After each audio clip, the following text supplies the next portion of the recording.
Game of thrones एक ऐसा show जिसके आने के बाद इसने टीवी शोज देखने का नजरिया हमेशा के लिए बदल के रख दिया। 2011 में गेम ऑफ थ्रोन्स का पहला सीजन आने के बाद ये किसी भी टीवी शोज से सबसे ज्यादा पॉपुलर बन चुका था। लोग इसके बारे में दिन रात बात कर रहे थे और इसकी सबसे बड़ी वजह थी पहले ही सीजन में नेड स्टार्क की मौत। जहां बाकी शोज अपने मेन कैरेक्टर्स को पूरे शो की फिनाले में भी मारने से पहले 10 बार सोचते हैं, वहीं गेम ऑफ थ्रोन्स ने बिना झिझक अपने सबसे अहम कैरेक्टर को मार दिया था। गेम ऑफ थ्रोन्स को हर साल देखना एक शो देखने की तरह नहीं था, ये एक मेगा इवेंट को देखने की तरह था। हर साल इस शो के एक एक एपिसोड देखने के लिए फैंस की एक्साइटमेंट अनइमेजिनेबल थी।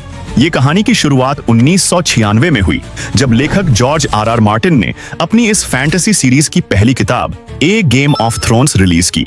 इस किताब ने फैंटेसी कम्युनिटी में तो बहुत ज्यादा पॉपुलैरिटी हासिल की, लेकिन मार्टिन ने सपने में भी कभी नहीं सोचा था कि उनकी ये कहानी आगे जाकर दुनिया की सबसे पॉपुलर कहानी में से एक बन जाएगी। गेम ऑफ थ्रोन्स के एक के बाद एक बेहतरीन सीजन्स के साथ इसकी पॉपुलैरिटी बढ़ती ही जा रही थी, जहां 1 से लेकर 4 सीजन्स तक इसको टीवी हिस्ट्री का पीक भी कहा जाता है। हालांकि सीजन 4 के बाद इसकी क्वालिटी में थोड़ा डाउनग्रेड देखने को मिला, लेकिन फिर भी शो की पॉपुलैरिटी घटने के बजाय बढ़ती ही जा रही थी। गेम ऑफ थ्रोन्स सिर्फ पॉपुलर ही नहीं था, पॉपुलर तो दूसरे काफी मूवीज या कुछ शोज भी है, लेकिन उनको बेस्ट मूवी या best show off all time नहीं कहा जाता है। सीजन 4 के बाद सीजन 5, 6 और 7 में क्वालिटी में डाउनग्रेड देखने के बावजूद जब लोगों को पूछा जाता था कि best show off all time कौन सा शो है, तब लोग दूसरे शो जैसे कि ब्रेकिंग बैड को कंसीडर भी नहीं करते थे और ऐसा लग रहा था कि इसके सीजन 8 यानी कि फाइनल सीजन इसकी इस लेगेसी को और भी मजबूत कर देगा। लेकिन हुआ इसका उल्टा ही। गेम ऑफ थ्रोन्स की फाइनल सीजन अति वाहियात साबित हुई। जहां पहले 7 सीजन्स की रेटिंग्स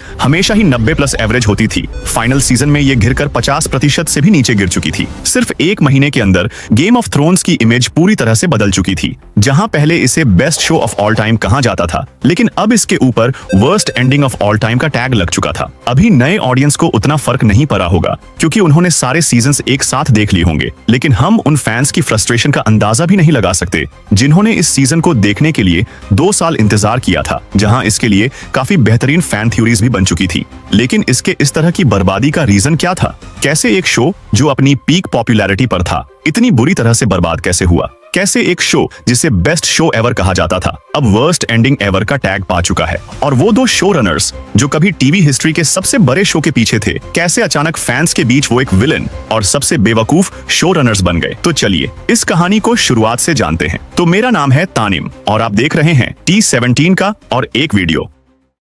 1996 में जब जॉर्ज आर मार्टिन ने ए गेम ऑफ थ्रोन्स लिखी, तो उन्होंने इस बुक सीरीज को आगे कंटिन्यू किया A Clash of Kings, A Storm of Swords और ए फेस्ट फॉर क्रोज जैसी किताबें रिलीज करके। इन किताबों के वजह से हम वेस्टेरोस की ये दुनिया और उनके कैरेक्टर्स को और भी गहराई से जानने लगे। एक के बाद एक इन बुक्स के वजह से इसके टीवी शो आने के पहले ही ये कहानी बहुत ही ज्यादा पॉपुलर बन चुकी थी। टीवी पर गेम ऑफ थ्रोन्स के आने से पहले ही इस बुक सीरीज की करीब 90 मिलियन कॉपियां बिक चुकी थीं। मार्टिन की इस बेहतरीन इमेजिनेशन को कई अवार्ड्स और नॉमिनेशंस भी मिले। जैसे जैसे उनकी पॉपुलैरिटी बढ़ी, बहुत सारे फिल्म स्टूडियोज की नजर उन पर आ चुकी थी और वो मार्टिन की कहानी को बड़े पर्दे पर लाना चाहते थे। लेकिन मार्टिन ने इन सभी ऑफर्स को ठुकरा दिया। उनका मानना था कि उनकी कहानी इतनी बड़ी और कॉम्प्लेक्स है कि उसे एक मूवी में ही खत्म करना नामुमकिन है। इसके अलावा इतनी हाई बजट फिल्म को शायद से PG-13 रेटिंग मूवी ही बननी पड़ती, जो उनकी किताबों के मैच्योर थीम्स से बिल्कुल भी मेल नहीं खाता। फिर 2006 में सब कुछ बदल गया था, जब डेविड बेनियोफ और DB वाइस ने मार्टिन से कांटेक्ट किया और उनकी ये बुक सीरीज को टीवी शो में बदलने का ऑफर दिया। मार्टिन ने देख लिया था कि इन दोनों का विजन इस कहानी के लिए बहुत ही बड़ी है, लेकिन उनको परमिशन देने के पहले मार्टिन ने उनको टेस्ट किया। मार्टिन को जानना था कि क्या ये दोनों सही में इस कहानी के तगड़े वाले फैंस हैं कि नहीं। तो उन्होंने एक सवाल पूछा। सवाल था कि जॉन स्नो की माँ कौन है? उस वक्त बुक्स फैंस के बीच इसको लेकर एक बहुत ही बड़ी फैन थ्योरी थी। जब उन्होंने सही जवाब दिया तो मार्टिन को उन पर भरोसा हो चुका था। फिर बेनियोफ और वाइस ने HBO से कांटेक्ट किया और इसे एक फैमिली ड्रामा शो की तरह पेश किया, न कि एक बिग बजट CGI शो की तरह। HBO को इस बात ने सबसे ज्यादा इंप्रेस किया कि इस दुनिया में कोई भी कैरेक्टर सेफ नहीं था। खास तौर पर इस बात ने कि पहले सीजन में ही उनके सबसे मेन कैरेक्टर और हीरो की भी मौत हो जाती है। ये वक्त टीवी शोज के लिए गोल्डन डेज थे। The Wire, The Sopranos, Breaking Bad और मैड मैन जैसे शोज ने यह साबित कर दिया था कि टीवी पर भी मैसिव कहानियां बताई जा सकती हैं और इसमें बड़ी सक्सेस भी हासिल की जा सकती है। HBO उस वक्त 10 पायलट एपिसोड पर काम कर रहे थे, लेकिन वो सिर्फ 5 एपिसोड के लिए ही ग्रीन लाइट देने का सोच रहे थे। 2009 में गेम ऑफ थ्रोन्स का पायलट एपिसोड शूट किया गया था, लेकिन उन्होंने सपने में भी नहीं सोचा था कि ये एक बहुत बड़ी डिजास्टर साबित होगी। बेनियोफ और वाइस गेम ऑफ थ्रोन्स की इतनी बड़ी स्केल के प्रोडक्शन के लिए बिल्कुल भी प्रिपेयर नहीं थे, इसलिए एक्टर्स अनइंटरेस्टेड थे और कहानी भी बहुत ज्यादा कंफ्यूजिंग बन गई थी। यहाँ तक कि अर्ली स्क्रीनर्स को यह भी समझ नहीं आया था कि सर्सी और जेमी असल में भाई बहन हैं। बेनियोफ और वाइस को अपनी गलती का एहसास हुआ। उन्होंने HBO को हर एक सीन समझाया और उनको एहसास हुआ कि क्या गलत हुआ था, और उन्होंने इसे ठीक करने की अपनी प्लानिंग भी पेश की। HBO ने यहाँ पर एक बहुत बड़ा रिस्क लिया, जहां उन्होंने 10 एपिसोड का ऑर्डर दिया, जिसमें पायलट एपिसोड को फिर से शूट करना भी शामिल था। इस बार उन्होंने अपनी गलतियों से सीखकर कई बदलाव किए, जहां पर डायरेक्टर टॉम मैकार्थी को हटाकर HBO के experience director Tim Van Patten को लाया गया। इसके बाद उन्होंने काफी सारे एक्टर्स को भी रीकास्ट कर लिया था, जहां कैटलिन स्टार्क का रोल निभाने वाली जेनिफर एल की जगह मिशेल फेरली को कास्ट किया गया। इसी तरह डेनेरिस टारगेरियन का कैरेक्टर प्ले करने वाली टैमजिन मर्चेंट की जगह एमिलिया क्लार्क को कास्ट किया गया, जिनकी जबरदस्त परफॉर्मेंस बाद में इस कैरेक्टर की पहचान बन गया था।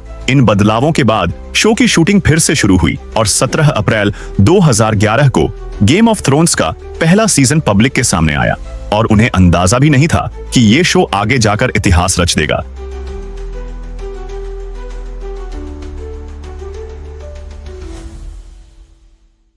सीजन 1 हर एक चीज में एक मास्टरपीस था। नए पायलट एपिसोड को पिछले वाले से काफी बेहतर बनाया गया था। ऑडियंस के लिए कैरेक्टर्स के रिश्तों से लेकर कहानी तक सब कुछ समझना अब आसान था। इसके अलावा वो इस शो के स्टेक्स को भी स्टैब्लिश करने में भी कामयाब थे, और डायरेक्टर्स ने वेस्टेरोस की दुनिया की गहराई को बखूबी कैप्चर किया। हालांकि शुरुआत में पायलट एपिसोड उतना ज्यादा ऑडियंस नहीं खींच पाई जितनी HBO को उम्मीद थी, लेकिन इसके बावजूद उन्होंने जल्द ही दूसरे सीजन का ऑर्डर दे दिया था। लेकिन अब सवाल उठता है कि पहले सीजन को इतना शानदार बनाने में क्या खास था। कुछ लोग कह सकते हैं कि क्योंकि उनके पास बुक्स थी जिसमें सारे कहानी बताई गई है, इसलिए उनके लिए सीजन 1 को अच्छा बनाना ज्यादा मुश्किल नहीं था। लेकिन सिर्फ किताब का होना ही काफी नहीं था। अगर बुक्स को अडेप्ट करना इतना आसान होता तो हर बेहतरीन किताब की हर अडेप्टेशन भी बेहतरीन होती, जो कि हमें पता है बहुत रेयरली ही होती है। ये मानना पड़ेगा कि जॉर्ज R.R. मार्टिन ने हर एक कैरेक्टर्स को बहुत ही गहराई से लिखा है, जिससे हम उन कैरेक्टर्स को फील कर पाते हैं। सीजन 7 के बाद ये शो जबरदस्त गिरावट पर चला गया, और मैं ये समझना चाहता था कि शुरुआती सीजन इतने बेहतर क्यों थे। अब ज्यादातर लोग इसे सिर्फ राइटिंग पहले अच्छी थी और अब बुरी है कहकर टाल देते हैं, लेकिन हम इससे भी गहराई से इसे समझेंगे। अब सीजन 1 को बहुत कुछ सेटअप करना था, जैसे कि गेम ऑफ थ्रोन्स की दुनिया को इंट्रोड्यूस करना, अलग अलग रीजन, सिटीज और हाउसेस दिखाना, 70 से भी ज्यादा कैरेक्टर्स को डेवलप करना, उनके बीच के रिलेशनशिप सेटअप करना, फ्यूचर इवेंट्स को फॉरशैडो करना और शो के ड्राइविंग कॉन्फ्लिक्ट को स्टैब्लिश करना। किसी भी शो की पहले सीजन के लिए यह सब बहुत बड़ा टास्क है, लेकिन जहां बाकी शोज को सिर्फ कुछ चुनिंदा कैरेक्टर्स पर ही फोकस करना होता है, लेकिन गेम ऑफ थ्रोन्स के लिए यह चुनौती बहुत ही ज्यादा बड़ी थी। लेकिन उन्होंने इस मैसिव चुनौती को बखूबी हैंडल किया।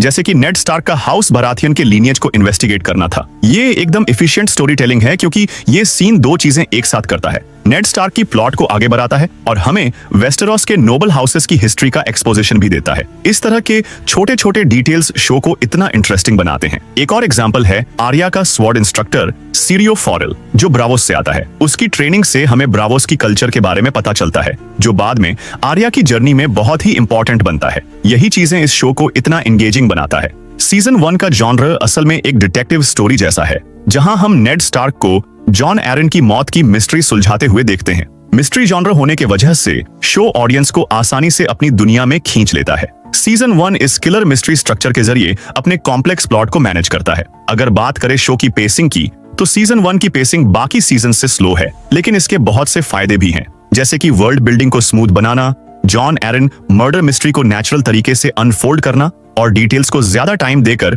रीवॉचेबिलिटी को बढ़ाना। इसीलिए ये सीजन ज्यादा डीप महसूस होता है। सीजन 1 ने अपने कैरेक्टर्स और दुनिया को स्टैब्लिश करने में अपना वक्त लिया था। हर सीन और हर डायलॉग का एक मकसद था, जिससे कैरेक्टर्स की पर्सनैलिटी और उनके गोल्स शुरू से ही साफ हो गए थे। जहां पे हमारा मेन कैरेक्टर नेड स्टार्क एक ईमानदार और नेक इंसान है। रॉबर्ट बराथियन, जो कि वेस्टेरोस का राजा है, लेकिन वो शराबी और थोड़ा बेवकूफ भी है। सर्सी लैनिस्टर, जो कि वेस्टेरोस की रानी है, लेकिन रॉबर्ट के साथ उसकी बिल्कुल भी बनती नहीं है। ऐसे ही पहले सीजन में सारे ही कैरेक्टर्स की डेवलपमेंट बहुत ही शानदार रही, जैसे नेड स्टार्क की शुरुआत में एक डिजर्टर को एग्जीक्यूट करने वाली सीन, इसमें एक ही मोमेंट में कई कैरेक्टर्स डेवलप होते हैं। इस सीजन में ट्रैवल भी लॉजिकल लगता है, जहां आखिरी के सीजन्स में लोग टेलीपोर्ट करते हुए महसूस होते हैं, लेकिन यहां ये लंबा सफर कैरेक्टर बिल्डिंग का मौका देती है, जिससे ये दुनिया बहुत ज्यादा रियल फील होती है। Take me to your crypt. I want to pay my respects. We've been riding for a month, my love. Surely the dead can wait. We've been riding for a month, my love. Surely the dead can wait. Season 1 की efficient story telling, mystery structure, slow लेकिन detailed pacing और strong character development इसे game of thrones के best seasons में से एक बनाते हैं। बाद के सीजन्स में जहां स्टोरी लाइन रश कर दी गई, वहीं सीजन 1 ने अपना टाइम लिया, जिससे इसकी स्टोरी टेलिंग नेक्स्ट लेवल रही। यही वजह है कि ये सीजन इतना ज्यादा ग्रेट साबित हुआ। गेम ऑफ थ्रोन्स की दुनिया में क्रिपल्स या बास्टर्ड्स को बहुत ही बुरी तरह से ट्रीट किया जाता है, जिससे हम इन कैरेक्टर्स के साथ एक एम्पैथी फील करने लगते हैं। जैसे कि जॉन स्नो, जो कि नेड स्टार्क का नाजायज बेटा है, हालांकि वो विंटरफेल के लॉर्ड का बेटा है, लेकिन लेडी ऑफ विंटरफेल के बेटे न होने की वजह से उसे किसी भी लैंड्स या टाइटल्स का हक नहीं मिल सकता। दूसरी तरफ टिरियन लैनिस्टर, जो कि एक ड्वार्फ है, भले ही वो पावरफुल लॉर्ड टाइविन लैनिस्टर का बेटा है, उसे उसके हाइट के वजह से हर कोई, यहाँ तक कि उसके पिता और बहन भी, उससे नफरत करते हैं और उसका मजाक बनाते हैं। बुक्स में टिरियन को बहुत बदसूरत बताया गया है, लेकिन शो में उन्होंने पीटर डिंकलेज को कास्ट किया, जो कि एक ड्वार्फ के तौर पर बहुत ही गुड लुकिंग थे, और मुझे लगता है ये एक सही डिसीजन है, क्योंकि पीटर डिंकलेज इस रोल के लिए एकदम परफेक्ट थे। दूसरी तरफ डेनेरिस, जो कि एक फीमेल कैरेक्टर है।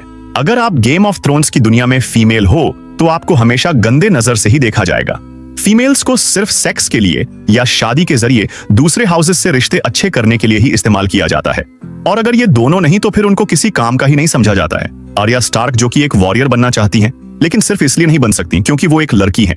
ये सब चीज हमारे इतिहास से काफी ज्यादा मेल खाती है, और इसलिए हम इन स्टोरीज से और इन कैरेक्टर्स से बहुत ज्यादा कनेक्ट कर पाते हैं। गेम ऑफ थ्रोन्स की दुनिया आपको कभी आरामदायक महसूस नहीं कराती, लेकिन क्योंकि इस दुनिया की काफी चीज रियल लाइफ से इंस्पायर है, तो हम इस दुनिया से बहुत ज्यादा रिलेट कर पाते हैं। वेस्टेरोस एक क्रूर दुनिया है, जो कि बेरहम वायलेंस, जानलेवा बीमारी, काफी ज्यादा रेप्स और दर्दनाक मौतों से भरी हुई है। लेकिन वेस्टेरोस की यही रियलिस्टिक चीजें, उसकी गहरे इतिहास और इन कॉम्प्लेक्सिटी ही है जिसने लोगों को इस दुनिया में पूरी तरह खींच लिया था।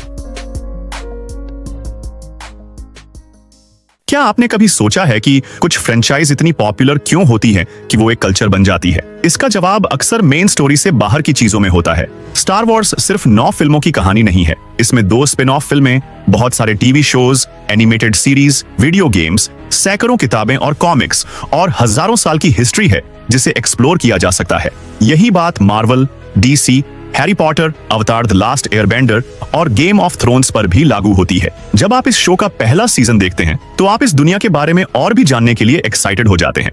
एगन्स कॉन्क्वेस्ट से लेकर रॉबर्ट्स रिबेलियन तक फैंस हर एक चीज के बारे में डिटेल्स में जानना चाहते हैं, और ये सब कहानी आप ऑनलाइन में आराम से जान सकते हैं। और HBO ने इस बात को बहुत ही समझदारी से हैंडल किया।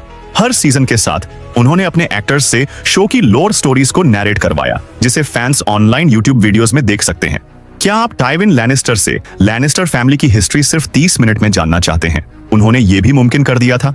आप अपने फेवरेट हाउसेस की स्टोरीज ऑनलाइन डिटेल्स में जान सकते हैं। उस वक्त फैंस ने अपने अपने फेवरेट हाउसेस को चुन लिया था, चाहे आप स्टार्क की तरह ऑनरेबल, लैनिस्टर की तरह स्मार्ट या टारगैरियन की तरह रूथलेस बनना चाहते हैं। बस आपको अपना हाउस चुनना है, उस हाउस का एक बैनर लेना है, और बस आप भी वेस्टेरोस का हिस्सा बन चुके हैं। यही वो चीजें हैं जो एक फैन को सुपर फैन में बदलती हैं।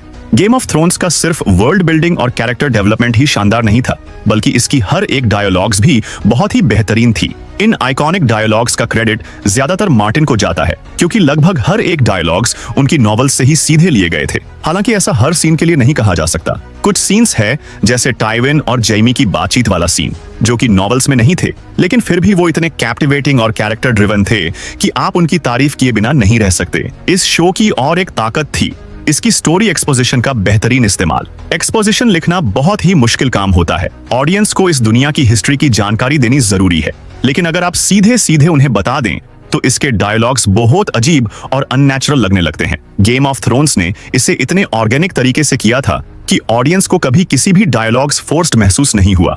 अब अगर मैं सीजन 1 की हर एक डिटेल पर बात करने लगूं तो ये वीडियो घंटों लंबी बन जाएगी, लेकिन मैं एक बहुत ही खास सीन पर जरूर से बात करना चाहता हूं, जिसने टीवी शोज को देखने का नजरिया हमेशा के लिए बदल के रख दिया था। ये टीवी हिस्ट्री का सबसे आइकॉनिक डेथ सीन बन गया। जो कि है नेड स्टार्क की मौत। अपने सबसे मेन कैरेक्टर को मार देना आमतौर पर किसी भी कहानियों में नहीं होता, लेकिन नेड की मौत सिर्फ इसलिए खास नहीं था कि वो सबसे मेन कैरेक्टर था, बल्कि उसकी मौत का तरीका और उसके कहानी पर इतना गहरा असर ही उसे इतना खास बनाता है। नेड स्टार्क सीजन 1 का मेन कैरेक्टर था। उसकी वजह से ही ये कहानी आगे बढ़ रही थी और ऑडियंस ने ज्यादातर इंसिडेंट्स को उसकी नजर से ही देखा था। नेड स्टार्क कहानी का सबसे अच्छा इंसान था। वो एक बहुत ही वफादार फैमिली मैन था। वो नीचे से नीचे लेवल के लोगों के साथ भी उतना ही इज्जत से पेश आता था जितना अपने बराबर के लोगों के साथ आता था। वो लोगों के लिए एम्पैथी रखता था और अपने फैसलों में फेयर रहता था। उसकी मौत को हीरोइक सैक्रिफाइस की तरह दिखाना आसान था, लेकिन ऐसा नहीं हुआ। नेड ने सही काम करने की कोशिश की, ये इंश्योर करने के लिए कि आयरन थ्रोन के लिए रॉबर्ट की ट्रू एयर को ही चुना जाए, लेकिन उसकी इस ऑनर का फायदा उठाया गया। उसे ट्रीजन के झूठे आरोप में फंसा दिया गया और उसे गिल्टी मानने पर मजबूर किया गया, जिससे आखिर में उसे अपने ही बेटियों के सामने ही मार दिया गया। इससे कहानी की दो अहम बातें साफ होती हैं। पहली, गेम ऑफ थ्रोन्स की दुनिया में फर्क नहीं पड़ता। अगर आप एक अच्छा, नॉवल और ईमानदार इंसान हो तो आपको इनाम ही मिलेगा। यहाँ ज्यादातर ऑनरेबल लोग हारते हैं और मर जाते हैं, जबकि ज्यादातर झूठे और चालाक लोग किसी तरह बच जाते हैं। दूसरी, इस कहानी में कोई भी कैरेक्टर सेफ नहीं है। आप 1 मिनट किसी कैरेक्टर के साथ स्वीट मोमेंट एंजॉय कर रहे होंगे और अगले ही पल उसे मार दिया जा सकता है। यही अनप्रेडिक्टेबिलिटी इसे दूसरे शोज से बहुत ज्यादा खास बनाती है। दूसरा बड़ा सबक नेड स्टार्क की मौत से हमें मिलता है, जो कि पहला जितना ही अहम है, ये है कि हर एक्शन के कॉन्सिक्वेंसेस होते हैं। इस दुनिया में कैरेक्टर्स अपने फैसलों के कॉन्सिक्वेंसेस से बच नहीं सकते। अगर वो कुछ बेवकूफी करते हैं तो उन्हें उसकी सजा भुगतनी होगी। जैसे कि अगर आप एक ऐसे फाइटर को धमकाते हैं जो खेल खेल में लोगों को मार देता है, तो वो आपको मारने के लिए दोबारा नहीं सोचेगा। अगर नेड स्टार्क आराम से सड़क पर चल रहा होता और अचानक कोई तीर आकर उसे मार देता, तो वो जरूर से एक शॉकिंग मोमेंट होता, लेकिन उसका कोई इम्पैक्ट नहीं होता। नेड स्टार्क के मामले में उसकी अच्छाई ही उसकी बर्बादी का कारण बनी। क्या होगा अगर आप वेस्टेरोस की रानी को ये कहोगे कि आप उन्हें और उनके बच्चों को गिरफ्तार कर लेंगे जब तक वो आयरन थ्रोन और शहर छोड़कर न चले जाए? तो वो उस जानकारी का इस्तेमाल करके अपनी सेफ्टी की इंतजाम करेंगे। क्या होगा अगर आप एक ऐसे आदमी को, जो कि सेल्फिश और बहुत ही ज्यादा चालाक है, ये कहते हो कि आप उसके हित में काम नहीं करेंगे? तो वो आपके खिलाफ हो जाएगा और आपको धोखा देगा। नेड स्टार्क ने ऐसे फैसले लिए जो भले ही ऑनरेबल थे, लेकिन यही उसकी कमजोरी बनी। उसकी इसी ईमानदारी की वजह से उसे गलत आरोप के जुर्म में मार दिया गया।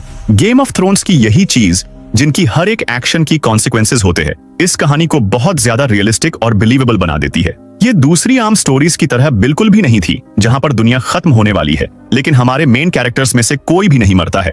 गेम ऑफ थ्रोन्स इसका बिल्कुल उल्टा है, और नेड स्टार्क की मौत ने ऑडियंस को यह बात अच्छे से समझा दी थी कि इस दुनिया में कोई भी कैरेक्टर सेफ नहीं है। पहले सीजन में हमें भले ही कुछ एक्शन देखने को मिला था, लेकिन इसका मेन फोकस पॉलिटिक्स पर था। हाँ, भले ही जॉन स्नो की कहानी नॉर्थ में और डेनरीज की कहानी ईस्ट में चल रही थी, लेकिन मेन कहानी नेड स्टार्क के साथ किंग्स लैंडिंग में चल रही थी। गेम ऑफ थ्रोन्स की और एक खास बात मुझे ये लगी कि इसने सीधे ही एक वॉर से शो शुरू नहीं की। इसने पहले पूरे एक सीजन तक अपने कैरेक्टर्स और उनके मोटिवेशंस और उनके स्टोरीज को बहुत अच्छे से डेवलप किया। इसके बाद एक प्रॉपर वॉर शुरू किया। सीजन 1 कई मामलों में बहुत ज्यादा शानदार था, लेकिन क्या ये एक्सीलेंस आगे बनी रह सकती है? हमने ऐसे बहुत से शोज देखे हैं जो पहले सीजन के बाद डाउनफॉल का शिकार हो जाते हैं, और अभी सवाल था कि क्या गेम ऑफ थ्रोन्स के साथ भी ऐसा ही होने वाला है?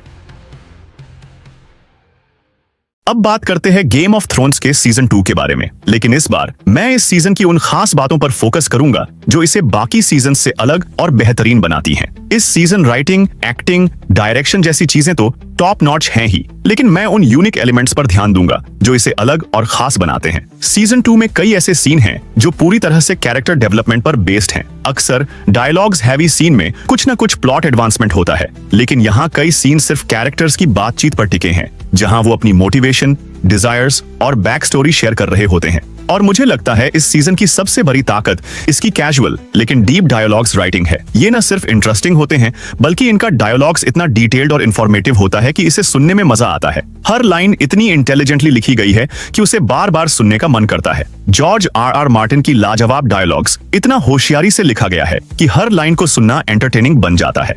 सीजन 2 में कोई भी डायलॉग्स कभी भी बोरिंग नहीं लगते, क्योंकि हर कैरेक्टर इतना कॉम्प्लेक्स है कि हर बातचीत में नया कुछ सीखने को मिलता है। टिरियन और सर्सी की बातचीत इस सीजन की सबसे हाई क्वालिटी डायलॉग सीन्स में से एक है। हालांकि ये बातचीत प्लॉट को ज्यादा आगे नहीं बढ़ाती, लेकिन वो हमें इन दोनों कैरेक्टर्स के बैक स्टोरी और उनके रिश्ते की कॉम्प्लेक्सिटी को समझने का मौका देती है। सर्सी, जो कि टिरियन से नफरत करती है क्योंकि उसे लगता है कि वो उसकी माँ की मौत का जिम्मेदार है, लेकिन दूसरी ओर वो अपने ही गुनाहों, जैसे उसका जैमी के साथ रिलेशन और जॉफरी की क्रूरता जैसे गुनाहों पर वो गिल्टी फील कर रही है। जब ये दोनों आपस में बात करते हैं तो उनके बातें बहुत गहरी और जहरीले होते हैं, लेकिन इसमें एक इमोशनल लेयर भी छुपी होती है। सर्सी और टिरियन का रिलेशनशिप एकदम फ्लैट नहीं है, जहां वो सिर्फ एक दूसरे से नफरत करते हैं। असल में सर्सी और टिरियन सिर्फ एक दूसरे से नफरत नहीं करते, बल्कि एक अजीब तरीके से एक दूसरे पर डिपेंड भी करते हैं। अगर गहराई से देखें तो वो फिर भी एक फैमिली है, और सर्सी ना चाहकर भी टिरियन को अपने मन की बात कह सकती है। इस वजह से हम सर्सी को और अच्छे से समझ पाते हैं, क्योंकि आमतौर पर वो अपने इमोशंस को छिपाकर रखती है। सर्सी बाहर से जितनी क्रूल और निर्दयी दिखती है, टिरियन के सामने वो कभी कभी अपनी असली इमोशंस दिखा देती है, और यही इसे एक मास्टरपीस बनाता है। अगर टिरियन और सर्सी के बाद किसी जोड़ी ने इस सीजन में जान डाली तो वो थी टाइविन और आर्या की जोड़ी। इन दोनों की बातचीत में एक अलग ही लेवल की इंटेंसिटी और केमिस्ट्री देखने को मिलती है। आर्या की इंटेलिजेंस उसकी उम्र से कहीं ज्यादा है, और वो टाइविन के साथ बराबरी पर बातचीत कर पाती है। जब भी वो टाइविन को इम्प्रेस करती है, वो मोमेंट्स काफी सेटिस्फाइंग लगते हैं। टाइविन वैसे तो सीरीज का सबसे बड़ा विलन है, जिसने आर्या के परिवार को खत्म कर दिया था, लेकिन जब वो एक दूसरे से बात करते हैं तो ऐसा लगता है जैसे टाइविन उसे अपनी बेटी की तरह ट्रीट कर रहा हो। आर्या की तेज दिमाग और टाइविन का शातिर अंदाज इन सीन्स को बहुत ही बेहतरीन बना देता है। ऐसे बेहतरीन डायलॉग सीन्स ही गेम ऑफ थ्रोन्स को दूसरे शो से अलग बनाता है, जो बिना किसी एक्शन के ही शो को एंगेजिंग बना देता है। इससे पता चलता है कि जब बाहर के कॉन्फ्लिक्ट को हटाकर सिर्फ कैरेक्टर इंटरेक्शन को देखा जाए तो गेम ऑफ थ्रोन्स के कैरेक्टर्स कितने रिलेटेबल लगते हैं। लेकिन जब डेविड और डैन ने सीजन 7 में टिरियन और सर्सी को फिर से एक साथ लाकर इस मैजिक को दोहराने की कोशिश की तो वो बुरी तरह फेल हो गए। वो सीन इतना बनावटी और अजीब था कि उसमें वो क्वालिटी ही नहीं आई। सीजन 2 के इन डायलॉग सीनों की वैल्यू हम शायद तब समझ ही नहीं पाए थे, क्योंकि बाद के सीजन्स में हमें इनकी जगह सिर्फ एक्शन देखने को मिला, क्योंकि लड़ाई लिखना आसान होता है लेकिन दमदार डायलॉग्स लिखना मुश्किल। लेकिन सीजन 2 के डायलॉग्स इतने टेंशन से भरे होते थे कि वो बिना एक्शन के भी हर सीन को इंटेंस बना देते थे। खासकर जब टिरियन सीन में होता था तो ये टेंशन और भी बढ़ जाती थी, क्योंकि हमें नहीं पता होता था कि कौन भरोसेमंद है और कौन धोखा देगा। और यही है जॉर्ज आर मार्टिन के डायलॉग्स का असली सीक्रेट। हर लाइन सिर्फ इंटेलिजेंस से भरी नहीं होती, बल्कि उसमें डीप रूटेड कॉन्फ्लिक्ट भी छिपा होता है। चाहे सर्सी चुपचाप टिरियन के खिलाफ साजिश रच रही हो, या लिटिल फिंगर अपनी अलायंस चेंज कर रहा हो, या फिर वेरिस अपनी स्माइल के पीछे कोई और प्लान छिपा रहा हो, हर बातचीत एक माइंड गेम होती थी। सीजन 1 में हमने नेड स्टार्क को एक आम इंसान की तरह देखा जो पॉलिटिक्स नहीं समझता था, और इसी वजह से उसने धोखा खाया था। लेकिन सीजन 2 में हमें टिरियन को फॉलो करने का मौका मिलता है, जो गेम ऑफ थ्रोन्स खेलना जानता है। नेड स्टार्क के सीजन 1 में मारे जाने के बाद हमें यह समझ आ गया था कि किंग्स लैंडिंग में हर कोई खतरनाक है, लेकिन सीजन 2 में टिरियन इस गेम को मास्टर कर चुका था। उसकी वजह से सीजन 2 का हर डायलॉग इतना एंटरटेनिंग बन जाता है। टिरियन ने 3 अलग अलग लोगों को 3 अलग कहानियां सुनाई, ताकि वो ये देख सके कौन सर्सी तक खबर पहुंचाता है। उसने जानोस स्लिंट को किंग्स लैंडिंग से बाहर फेंक दिया क्योंकि उसने नेड स्टार्क को धोखा दिया था। उसने लांसल को ब्लैकमेल किया क्योंकि वो सर्सी के साथ सो चुका है। यही सब टिरियन को सीजन 2 का मास्टरमाइंड बनाता है, और उसकी हर जीत हमें सेटिस्फैक्शन का एहसास कराती है। सीजन 2 सिर्फ इंटेलिजेंट राइटिंग और पॉलिटिकल माइंड गेम्स का मास्टर क्लास नहीं है, बल्कि ये बताता है कि डायलॉग्स कैसे टेंशन और सस्पेंस पैदा कर सकते हैं। हर बातचीत में एक छुपा हुआ खतरा होता है, जैसे सर्सी अंदर ही अंदर टिरियन को खत्म करने की प्लान बना रही होती है, जैसे लिटिल फिंगर कभी किसी का नहीं होता, जैसे वेरिस की दोस्ती में भी एक चाल होती है, जैसे पाइसेल पूरी तरह से सर्सी के इशारों पर चलता है। हर लाइन एक बॉम्ब की तरह होती है, और ऑडियंस कभी नहीं जान पाते कि अगला धमाका कब होगा। यही गेम ऑफ थ्रोन्स का असली जादू है, जिसे बाद में खुद शो ने ही खो दिया था। सीजन 2 न सिर्फ शानदार डायलॉग्स और शानदार कैरेक्टर इंटरेक्शन का बेहतरीन एग्जाम्पल है, बल्कि ये साबित करता है कि बिना एक्शन के भी शो को धमाकेदार बनाया जा सकता है, बस डायलॉग्स दमदार होने चाहिए।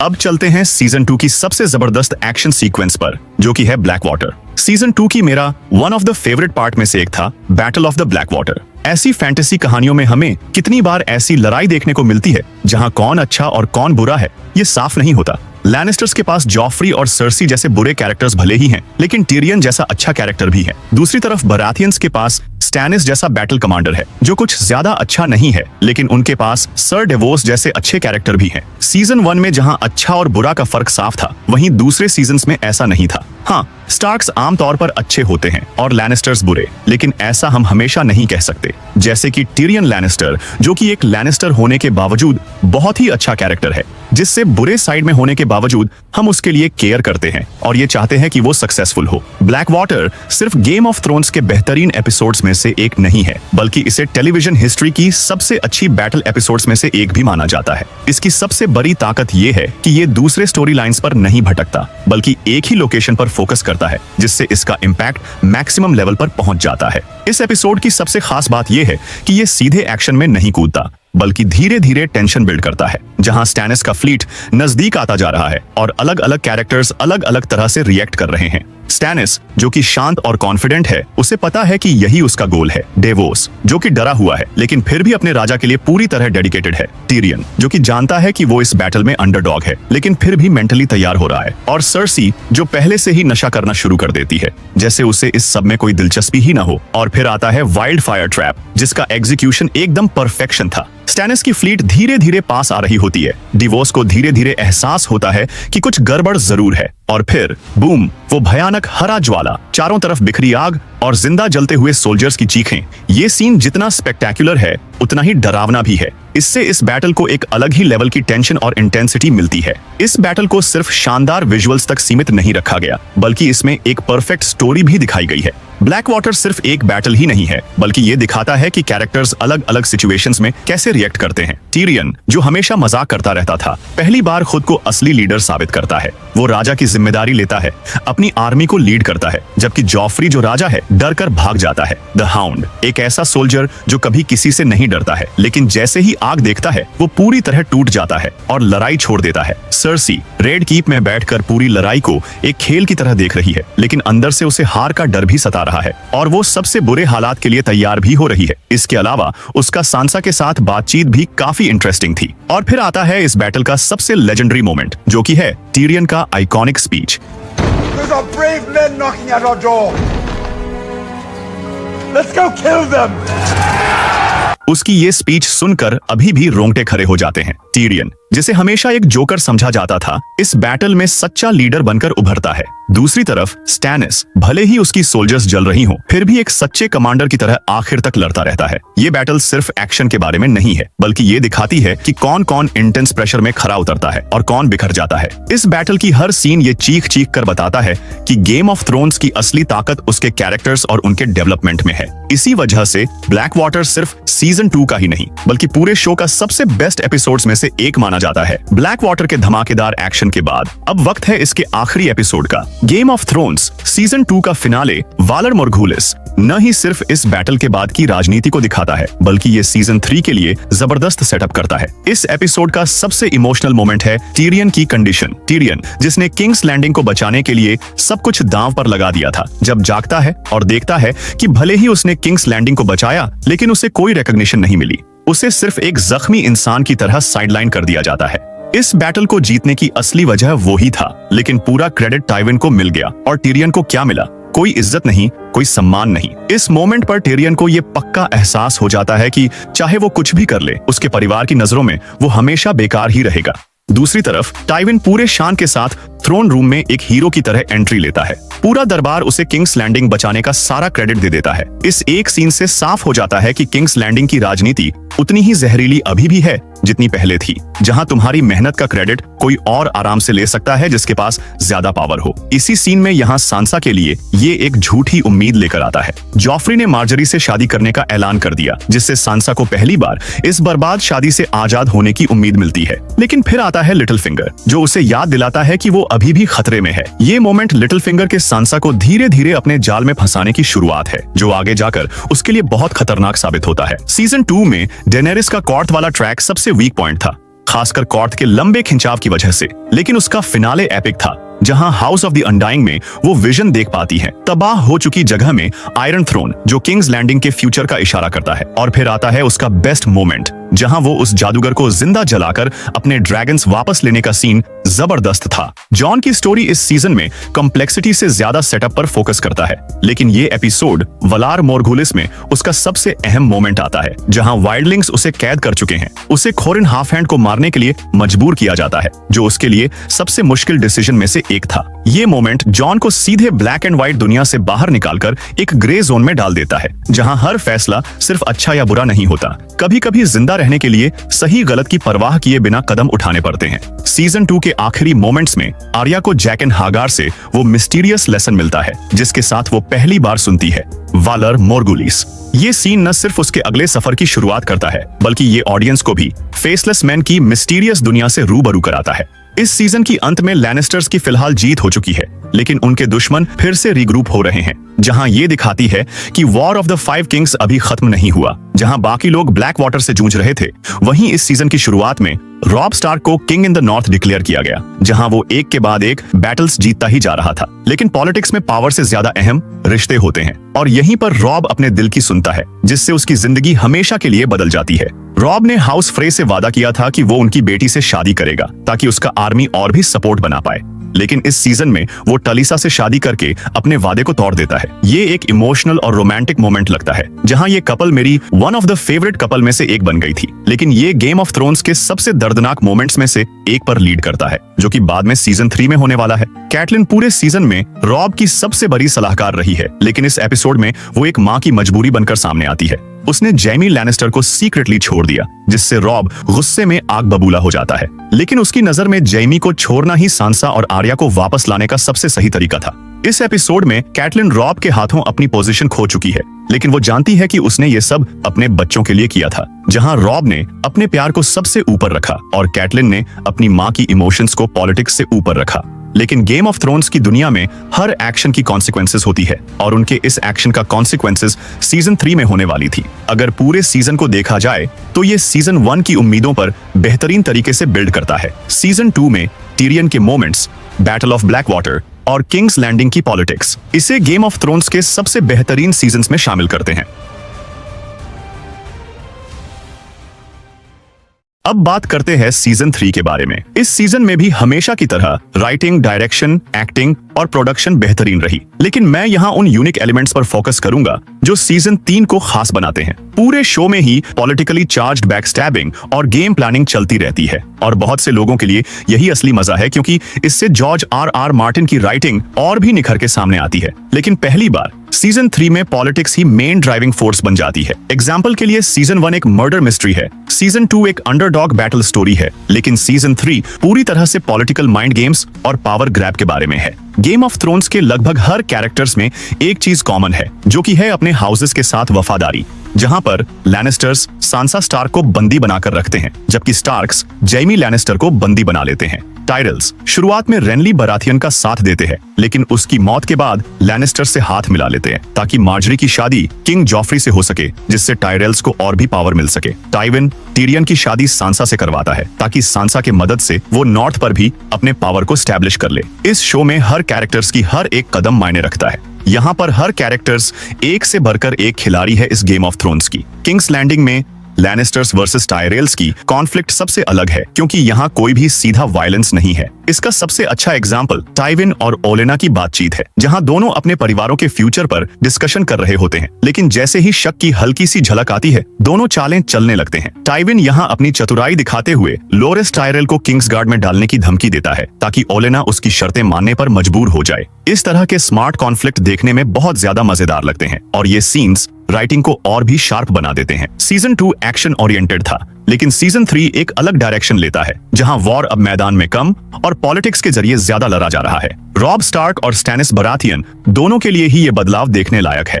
ब्लैक वाटर की बैटल हारने के बाद स्टैनिस खुद को फिर से साबित करने की कोशिश कर रहा है, लेकिन लॉर्ड ऑफ लाइट पर डिपेंड होना उसे और कमजोर बना रही है। यहाँ डेवोस और मेलिसेंड्रे का कंट्रास्ट इस पूरी कहानी को और दिलचस्प बना देता है। स्टैनिस के सामने सबसे बड़ा टेस्ट आता है जब उसे फैसला करना होता है कि वो गैंड्री को सैक्रिफाइस करे या नहीं। ये सीन परफेक्ट तरीके से 3 चीजों को एक साथ सेट करता है। एक, उनके बीच आपस में कॉन्फ्लिक्ट, दूसरा कैरेक्टर्स को चैलेंज देना, और तीसरा ऐसा फैसला जो पूरे 7 किंगडम्स को इम्पैक्ट करेगा। अगर बात करें रॉब स्टार्क की, तो उसके लिए वॉर की स्पीड स्लो होने लगती है, क्योंकि टाइविन लैनिस्टर उससे सीधी टक्कर लेने से बच रहा है। लेकिन इसका मतलब ये नहीं कि उसके पास कोई चुनौती नहीं है। दो बड़े चीजें उसके लिए मुसीबत बन जाते हैं। पहला, उसके लॉयल लीडर्स के बीच अनबन हो जाती है, और दूसरा, हाउस फ्रे के साथ उसका वादा। मेरे लिए रॉब की असली गलती उसकी पॉलिटिक्स को ना समझ पाना है। उसने रिकार्ड कारस्टार्क को मारकर अपनी ही सोल्जर्स का एक बड़ा हिस्सा खो दिया। साथ ही उसने अपनी शादी की वादा तोड़कर हाउस फ्रे का भरोसा तोड़ दिया। इसका अंजाम बहुत ही सैड था, लेकिन हर कैरेक्टर गलतियां करता है, और रॉब ने अपने दिल की सुनी, जिससे उसकी हार तय हो गई थी। सीजन 2 में जॉन और डैनी की स्टोरीज उतनी मजबूत नहीं थी, लेकिन अब दोनों को एक नई डायरेक्शन मिलती है। डेनेरिस के लिए ये सीजन सबसे ज्यादा सेटिस्फाइंग है, जहां वो एक बहुत ही दमदार कैरेक्टर साबित होती है, क्योंकि वो फाइनली अपनी आर्मी बनाने की डायरेक्शन में आगे बढ़ती है। अनसलिड को जीतने वाला सीन उसका सबसे दमदार और गूस बम्प्स देने वाला पल है। ये है 3 सीजन की मेहनत के बाद मिलने वाला परफेक्ट पे ऑफ। ये न सिर्फ इमोशनल था, बल्कि ये उसकी असली मकसद को भी दिखाता है, जो कि है लोगों को फ्री करना। साथ ही इस सीजन में उसके साथ काफी बेहतरीन कैरेक्टर्स जुड़ जाते हैं, जैसे सर बैरिस्टन सेल्मी, जो उसके पिता के द्वार का एक्सपीरियंस लाता है। साथ ही वो one of the best Kings guard of all time में से एक है, मिसांदेई, जिसके साथ उसका एक अलग ही बॉन्ड बनता है, और वो उसके सबसे भरोसेमंद एडवाइजर में से एक बनती है। ग्रे वर्म, जो स्ट्रिक्ट होते हुए भी उसके पास एक अलग तरह की अपील है। दारियो नहारिस, जिससे डैनी के लिए रोमांटिक टेंशन क्रिएट होती है। इन सब के वजह से अब डैनी की कहानी ज्यादा डायनामिक हो गई है। अगर बात करें जॉन स्नो की, तो उसके लिए सीजन 3 एक नया मोड़ लाता है, जहां अब वो फ्री फोक के बीच पूरी तरह घुल मिल गया है। लेकिन उसकी कहानी में 3 बड़े सवाल खड़े होते हैं। पहला, क्या उसका चाल खुल जाएगा? दूसरा, क्या वो उनके मकसद को समझने लगेगा? तीसरा, क्या वो इग्रीड से प्यार करेगा या अपनी नाइट्स वॉच की कसम निभाएगा? पहले के कुछ सीजन्स ने एक काम जो कि बहुत ही बेहतरीन तरीके से किया था, वो है कि उन्होंने अपने कैरेक्टर्स को लगातार एक के बाद एक चैलेंजेस दिया है। जैसे कि जॉन स्नो जैसे कैरेक्टर्स, उसे लगभग 2 सीजन्स तक सिखाया जाता है कि वाइल्डलिंग्स दुश्मन हैं, तो उन्होंने उसे वाइल्डलिंग्स के साथ एक पूरा सीजन बिताने के लिए भेज दिया, जिससे वो एक वाइल्डलिंग से प्यार भी करने लगता है। ये जॉन स्नो की कैरेक्टर डेवलपमेंट के लिए सबसे जरूरी चीज साबित हुई, जिसके वजह से उसके आगे के चॉइसेस पर वाइल्डिंग्स के साथ अनुभव गहरा असर डालती है। इस सीजन में वो पहली बार मैंस रेडर से मुलाकात करता है, जो उसकी अंदर की कॉन्फ्लिक्ट को साफ कर देती है। जॉन स्नो का सीजन 3 से लेकर सीजन 5 का आर्क उसका सबसे बेहतरीन पीरियड था, क्योंकि वो ड्यूटी और इमोशंस के बीच फंसा हुआ था, जहां मेस्टर ईमन का एक डायलॉग पहले ही इसका इशारा दे चुका था, love is the death of duty. Love is the death of duty. बाद के सीजन्स में जब वो सिर्फ नाइट किंग से लड़ने तक लिमिटेड हो जाता है, तब उसका कैरेक्टर पहले जितना दिलचस्प नहीं लगता। सीजन 3 में लैनिस्टर फैमिली का डायनामिक अपने पीक पर चल रहा था, जहां टाइविन, टिरियन और सर्सी के बीच की टेंशन शानदार तरीके से दिखाई गई है। इस सीजन का सबसे इंपैक्टफुल सीन्स में से एक तब आता है जब टाइविन टिरियन को पूरी तरह तोड़ के रख देता है। पहली बार हमेशा मजाकिया रहने वाला टिरियन खुद को अपने पिता के सामने कमजोर पाता है। सर्सी भी यहाँ पहले से काफी अलग है, क्योंकि टाइविन की मौजूदगी ने उसकी पोजीशन बदल दी थी। जहां पहले किंग्स लैंडिंग में उसका ही बोलबाला चलता था, लेकिन अब वो टाइविन के ऊपर कुछ भी नहीं बोल सकती है। इससे यहाँ टिरियन और सर्सी के बीच एक नया बॉन्ड भी बनता है, जो कि देखने में काफी ज्यादा मजेदार था। अगर बात करें जैमी लैनिस्टर के बारे में, तो वो भी मेरा सबसे फेवरेट कैरेक्टर्स में आता है। सीजन 1 में उसे एक घमंडी इंसान के तौर पर दिखाया गया था।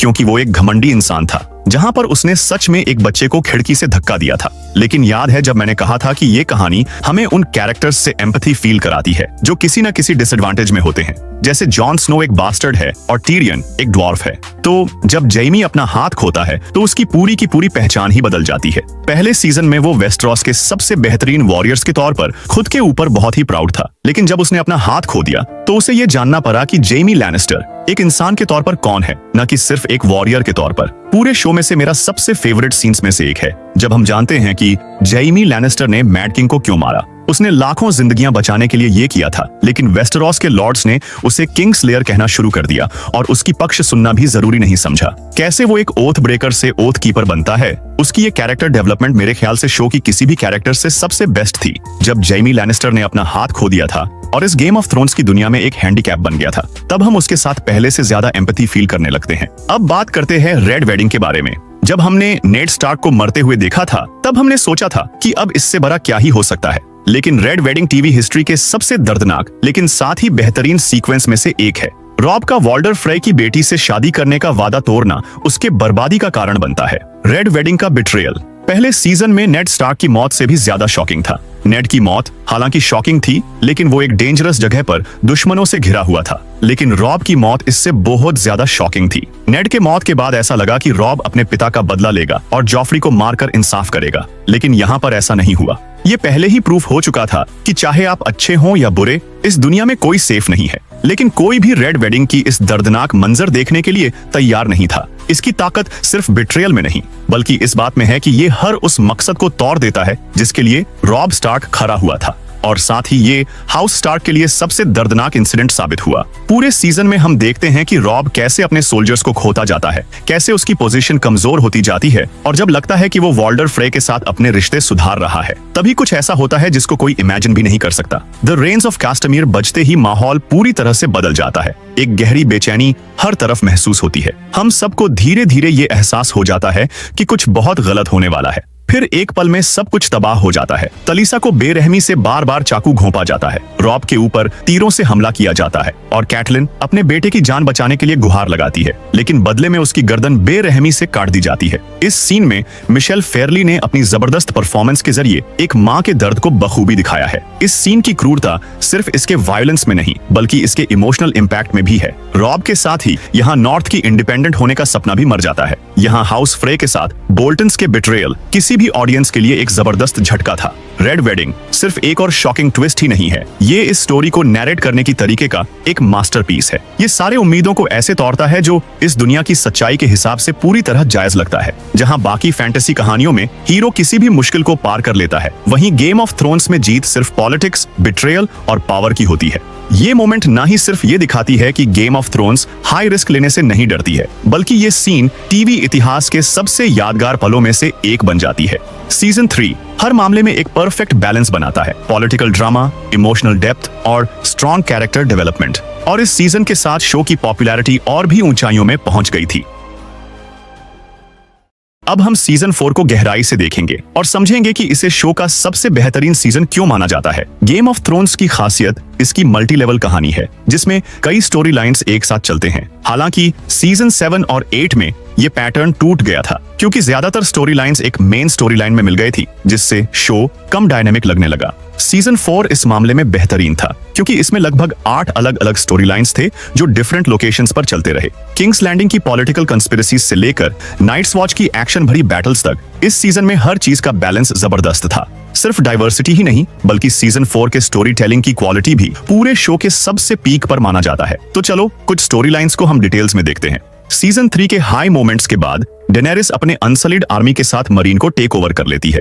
ये उसका टर्निंग पॉइंट है, क्योंकि अब वो सिर्फ कॉन्कर करने वाली नहीं, बल्कि रूल करने वाली भी बनती है। इस सबप्लॉट की खूबसूरती ये है कि ये सिर्फ विक्ट्री दिखाने तक लिमिटेड नहीं रहता, बल्कि पावर में आने के बाद आने वाली चुनौतियां भी दिखाता है। सीजन 3 की कंपैरिजन में सीजन 4 ज्यादा बैलेंस है, क्योंकि यहाँ सिर्फ जीत ही नहीं, बल्कि लीडरशिप की कॉम्प्लिकेशंस भी दिखती हैं। सीजन 4 में जॉन स्नो को उसके कुछ सबसे यादगार मोमेंट्स मिलते हैं। मेरा जॉन स्नो का one of the favourite scenes में से एक था बैटल ऑफ द वॉल के दौरान, जब वो ईग्रेट से फाइनली फिर से मिलता है, जहां ईग्रेट उस पर तीर से निशाना बनाई हुई होती है, तो वो सबसे पहले उसे देखकर मुस्कुराता है। ये एक बहुत ही ज्यादा प्यारा पल था, जो कि दिखाती है कि ये दोनों एक दूसरे को कितना ज्यादा प्यार करते हैं। लेकिन फिर वही होता है जो हम कभी भी देखना नहीं चाहते थे। छोटा कमीना ऑली ईग्रेट को मार देता है। यहाँ पर हमें ऑली पर बहुत ही ज्यादा गुस्सा आता है, ये जानते हुए कि उसने अपने माँ बाप का बदला ही लिया था। ये इस कहानी के बेहतरीन काम का सबूत है कि यहाँ हम कुछ कैरेक्टर्स को इतना पसंद करने लगते हैं कि हम कुछ कैरेक्टर्स को हेट करने लगते हैं, जो कि पूरी तरह गलत भी नहीं है।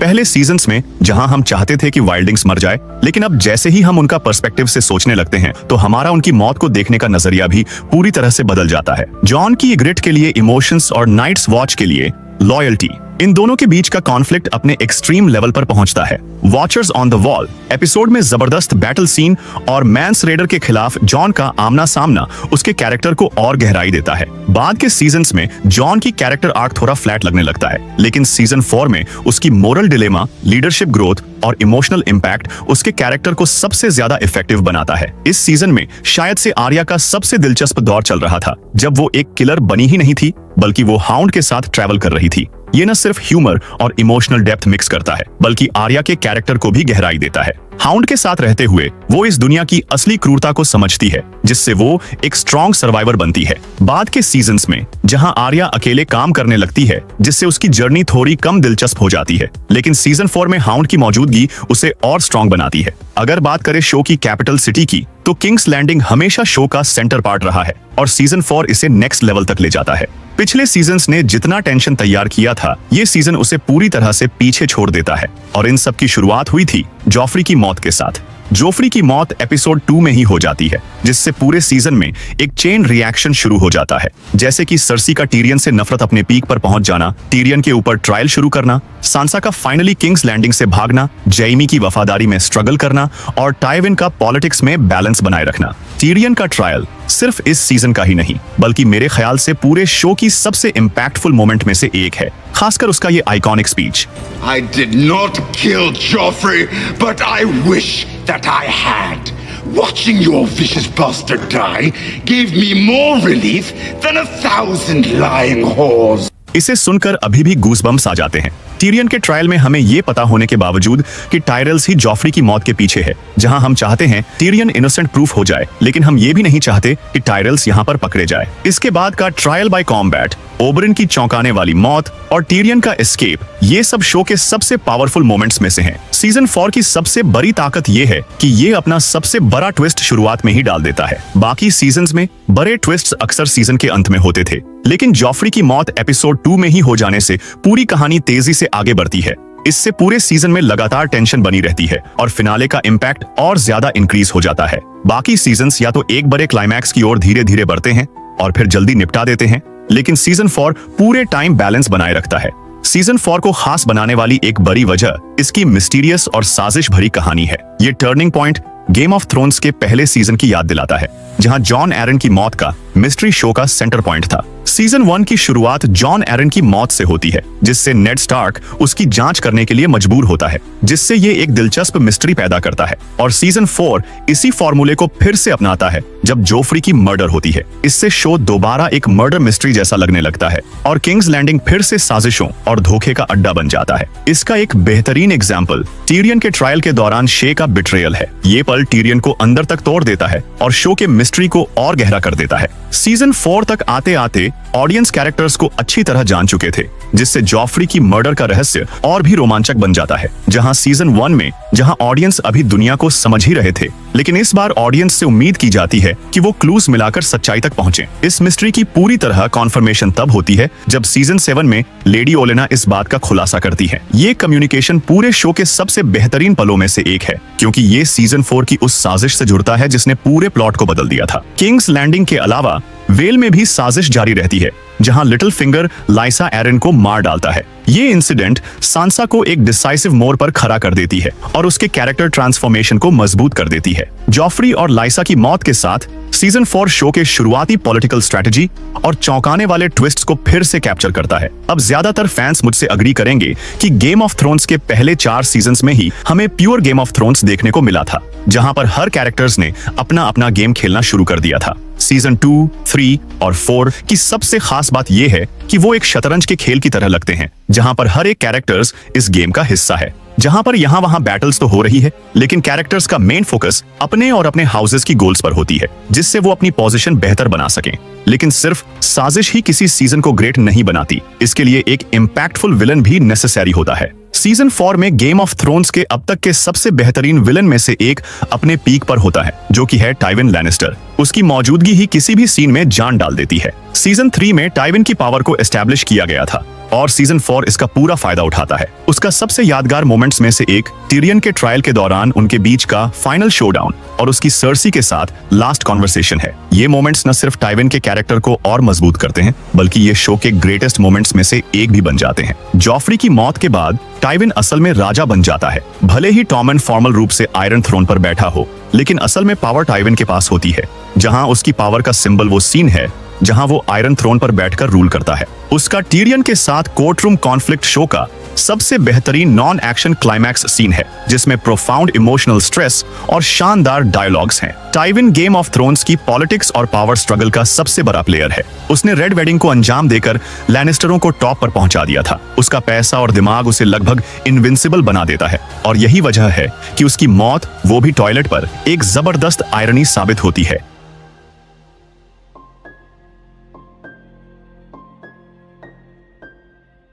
अब बात करते हैं सीजन 4 के कुछ बड़े बदलावों की, जो कैरेक्टर्स के फ्यूचर को सेट करते हैं। जैसे टिरियन अपने पिता को मारकर खुद को डार्कनेस में धकेल देता है।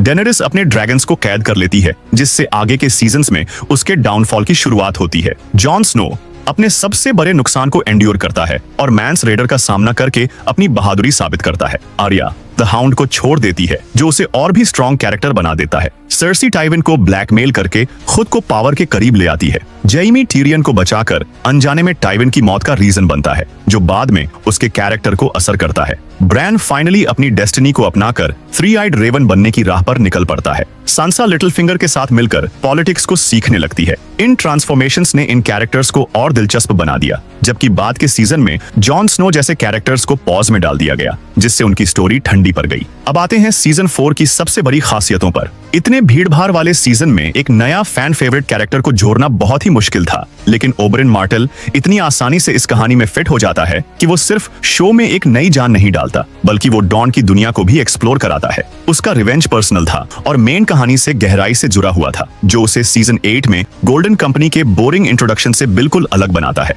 उसका कैरिज्मेटिक पर्सनैलिटी और उसकी ट्रेजिक डेथ उसे शो के सबसे यादगार कैरेक्टर्स में से एक बना देती है। पहले सीजन खत्म होने के बाद एक दूसरे, तीसरे और चौथे सीजन ने इस शो को एक नई ऊंचाई पर पहुंचा दिया था। इन सीजन्स ने हमारे मेन कैरेक्टर्स को दिलचस्प तरीकों से दिशा दी, जो उनके कैरेक्टर डेवलपमेंट्स के लिए बहुत ही जरूरी था।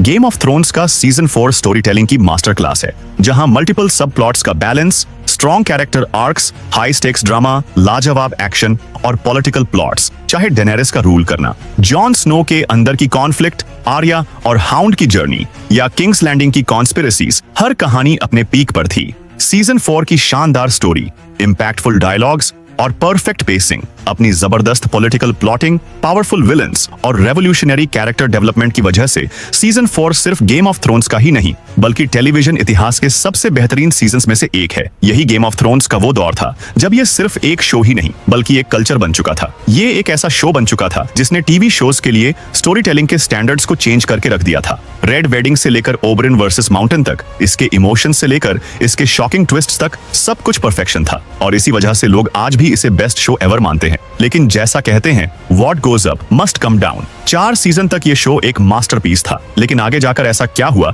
जिसने इसे सबसे बकवास फिनाले में पहुंचा दिया? आगे जो हुआ वो बहुत इंटरेस्टिंग और सच कहें तो बहुत शॉकिंग भी था। सीजन 5 से चीजें बदलने लगी और वहीं से शो के डाउनफॉल की शुरुआत हुई। सीजन 5 से ये कहानी सिर्फ स्क्रीन पर ही नहीं, बल्कि राइटिंग रूम में भी बदल गई। लेकिन क्यों ये बदलाव इस शो को टीवी हिस्ट्री के सबसे बिगेस्ट डाउनफॉल में ले आई? ये बदलाव ने शो के फैंडम को 2 हिस्सों में बांट दिया। गेम ऑफ थ्रोन्स की स्टोरी सिर्फ स्क्रिप्ट में ही नहीं, बल्कि रियल लाइफ में भी एक ट्रेजेडी बन गई थी। लेकिन ये डाउनफॉल कैसे शुरू हुआ? आखिर क्यों इस शो की क्वालिटी इतनी ज्यादा गिरने लगी? और कैसे गेम ऑफ थ्रोन्स, जिसको कभी टीवी हिस्ट्री का सबसे ग्रेटेस्ट शो माना जाता था, अपने फिनाले में इसे इतना ज्यादा बैकलैश मिला? इन सभी सवालों के जवाब मिलेंगे पार्ट 2 में, जहां हम बात करेंगे सीजन 5 से लेकर इसके बदनाम फाइनल एपिसोड तक, जिसको आज भी गेम ऑफ थ्रोन्स का पूरा फैंडम माफ नहीं कर पाया है। तो तैयार रहना, क्योंकि असली ड्रामा तो अब शुरू होगा।